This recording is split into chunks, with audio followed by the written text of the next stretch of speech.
Opisyal na po nagsimula ang panahon ng tag-ulan sa bansa. Yan po ang sinabi ng Pag-asa batay sa 5 araw nilang obserbasyon kung saan naranasan ang mga malawakang pagulan sa iba't ibang bahagi ng bansa.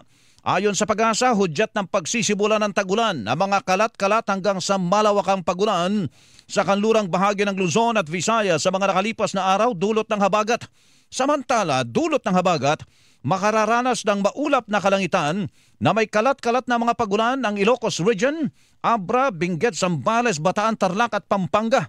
Ang Basilan, Sulu, Tawi-Tawi, Sultan Kudarat, South Cotabato, Sarangani, Davao Occidental at Davao Oriental ay magkakaroon ng maulap na papawri na may kalat-kalat na mga pagulan dulot ng Intertropical Convergence Zone.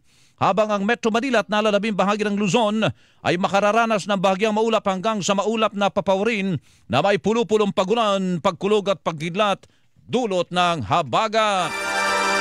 Bantay Panahon!